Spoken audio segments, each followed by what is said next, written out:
Segundo livro das Crônicas, capítulo 33. O reinado de Manassés de Judá. Manassés tinha 12 anos de idade quando se tornou rei de Judá. Ele governou 55 anos em Jerusalém. Manassés pecou contra Deus, o Senhor, seguindo os costumes nojentos das nações que o Senhor havia expulsado da terra conforme o povo de Israel avançava. Ele construiu de novo os lugares pagãos de adoração que Ezequias, o seu pai, havia destruído. Construiu altares para a adoração do deus Baal, fez postes da deusa Azerá e adorou as estrelas. Construiu altares pagãos no templo onde, conforme o Senhor tinha dito, ele devia ser adorado para sempre. Nos 2 pátios do templo, Manassés construiu altares para a adoração das estrelas. Queimou os seus filhos em sacrifício no vale de Ben-Hinom, fazia adivinhações, praticava magia e feitiçarias e consultava adivinhos e médios. Pecou muito contra Deus, o Senhor, e fez com que ele ficasse irado. Manassés colocou uma imagem esculpida da deusa Azerá no templo, o lugar a respeito do qual o Senhor tinha dito a Davi e ao seu filho Salomão o seguinte: em todo o território das 12 tribos de Israel, escolhi este templo aqui em Jerusalém para ser o lugar onde serei adorado para sempre. E se o povo de Israel obedecer a todos os meus mandamentos e fizer tudo o que manda a lei que Moisés deu a eles, então eu não deixarei que sejam expulsos da terra que dei aos seus antepassados. Manassés levou o povo de Judá e os moradores de Jerusalém a cometerem pecados ainda piores do que aqueles cometidos pelas nações que o Senhor Deus havia expulsado da terra conforme o seu povo ia avançando. O arrependimento de Manassés. O Senhor Deus falou com Manassés e com o seu povo, mas eles não lhe deram atenção. Por isso, Deus deixou que os comandantes do exército assírio invadissem o país de Judá. Eles prenderam Manassés com ganchos, amarraram com correntes e o levaram como prisioneiro para a Babilônia.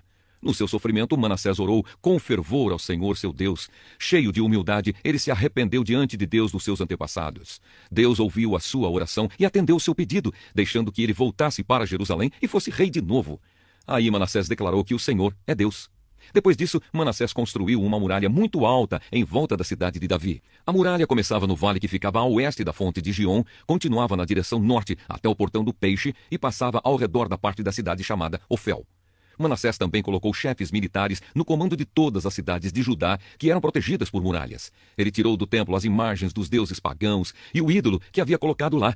Derrubou os altares que havia mandado construir no monte onde ficava o templo e em outros lugares de Jerusalém, e o jogou fora da cidade. Consertou o altar do Senhor, ofereceu nele ofertas de paz e ofertas de gratidão e ordenou ao povo de Judá que adorasse o Senhor, o Deus de Israel.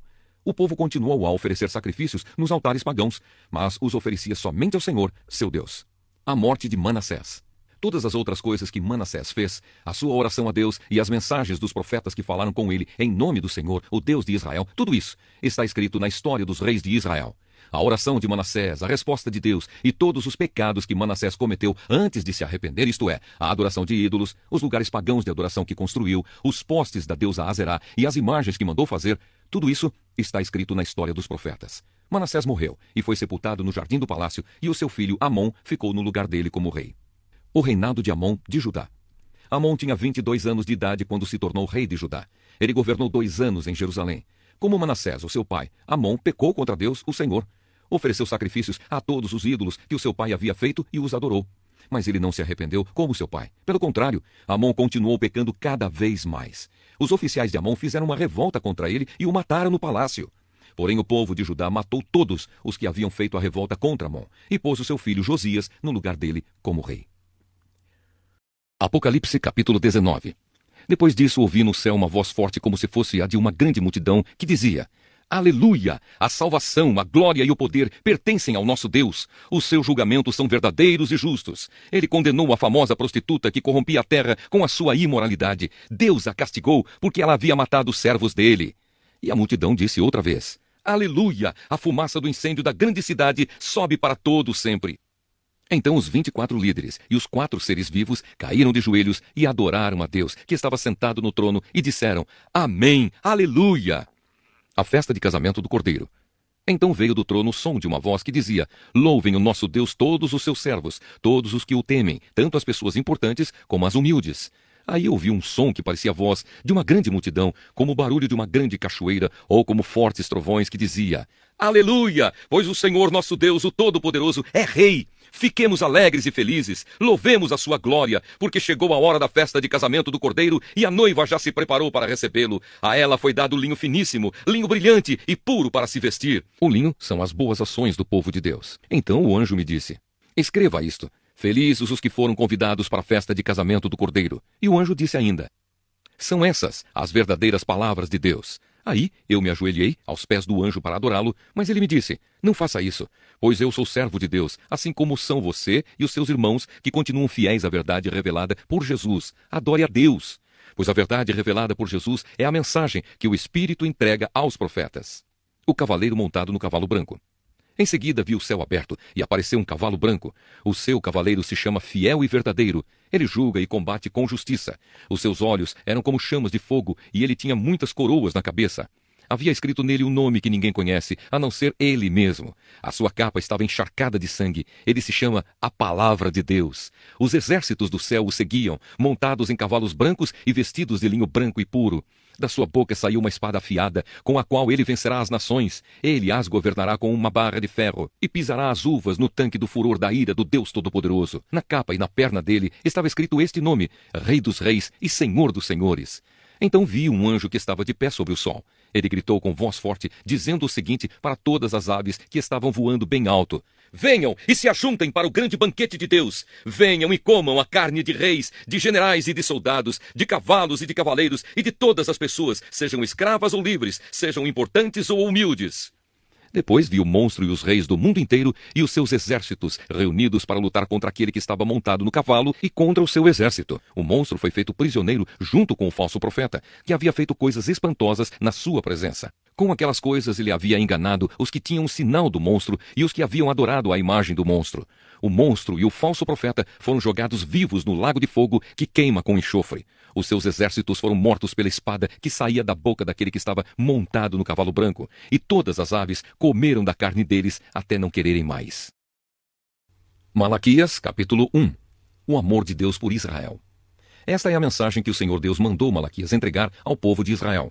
O Senhor diz ao seu povo: eu sempre amei vocês. Mas eles perguntam: como podemos saber que tu nos amas? Deus responde: Esaú e Jacó eram irmãos. No entanto, eu tenho amado Jacó e os seus descendentes, mas tenho odiado Esaú e os seus descendentes.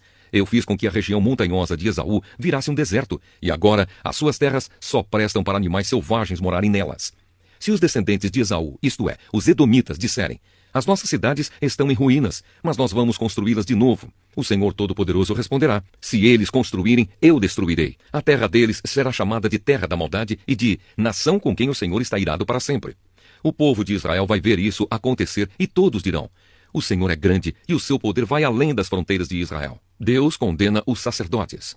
O Senhor Todo-Poderoso diz aos sacerdotes: o filho respeita o pai e o escravo respeita o seu senhor. Se eu sou o pai de vocês, por que é que vocês não me respeitam? Se eu sou o seu senhor, por que não me temem? Vocês me desprezam, mas mesmo assim perguntam: como foi que te desprezamos? Foi com um alimento impuro que vocês me ofereceram no altar. E vocês ainda perguntam: como é que estamos te ofendendo? Pois vocês me ofendem quando acham que têm o direito de profanar o meu altar. E me ofendem também porque pensam que não faz mal me oferecerem animais cegos, aleijados ou doentes. Pois procurem oferecer um animal desses ao governador. Acham que ele o aceitaria com prazer e atenderia os seus pedidos?